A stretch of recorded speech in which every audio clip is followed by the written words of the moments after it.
ګناهګار انسان دا د یو بیمار کس غوندې ده. ګورئ دا خبره په ذهن کې کېنوئ چې د ګناه نه خو نفرت کېدلی شي، خو د ګناهګار انسان نه نفرت مه کوئ. نفرت د معصیت نه د نافرمانی نه کوئ، خو هغه انسان چې هغه په معصیت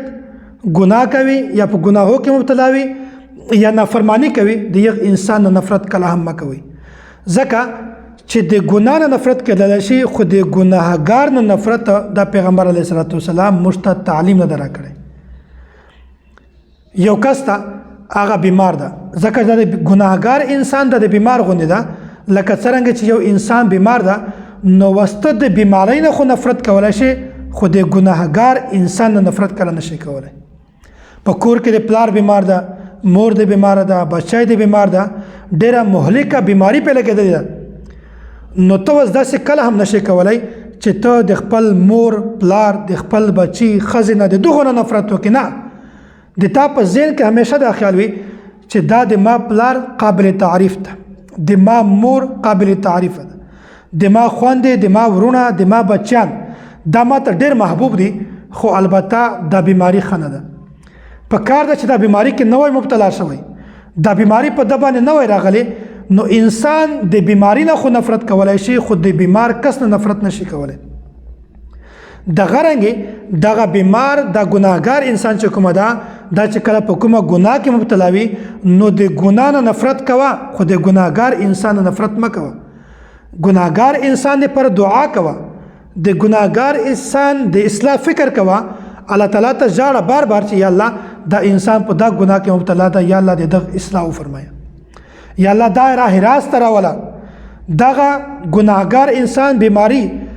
ګناه دا هم د بیمار غوندې ده. یا الله لکه ته څرنګه چې یو انسان د بیماری نه ښه کولی شي، داسې انسان د ګناه نه هم ته ښه کولی شي، د ګناه نه هم بچ کولی شي.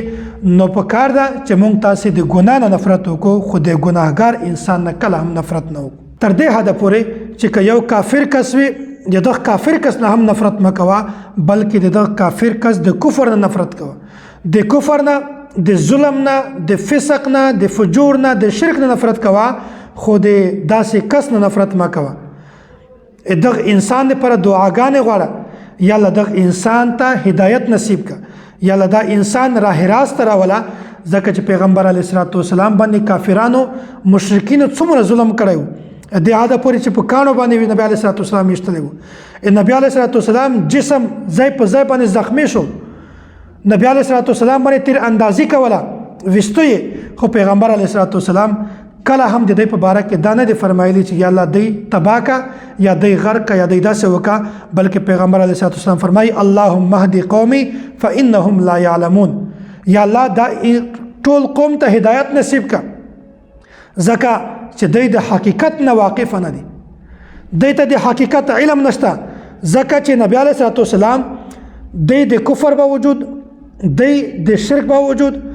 د معصیت باوجود، د ګناه باوجود، د ظلم باوجود، نبی علیه الصلاة والسلام دوی ته کله هم بد دعا نه ده کړې،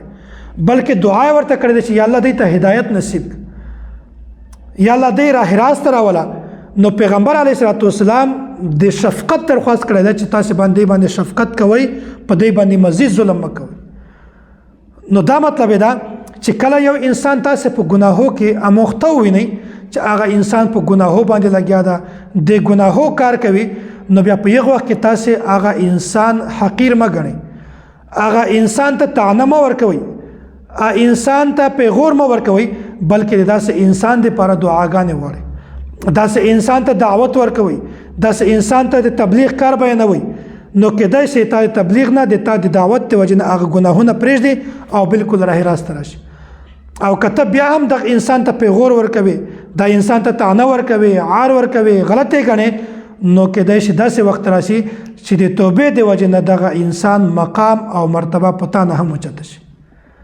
نو هر انسان ته پکار ده چې کله د مخ ته داسې کس راځي چې هغه ګناهګار وي، ګناهونه کوي، یا داسې کس وي چې هغه مشرک وي یا معصیت مرتکب وي، د فجور فسق مرتکب وي، بیا تا انسان په خپله بد مه ګڼه، دا انسان ته پیغور مه ورکوه، بلکې د ده ګناهونه بد ګڼه، د غلط کارونه بد ګڼه، او بیا د ته په یکسویي کې تنها بالکل یوازې باندې د دعوت ورکوه چې دا کوم کار ته کوي دا غلط کار ده نو کېدای شي د تا د دعوت د وجنه او د دعاګانو د وجنه انسان الله تعالی راه راست راولي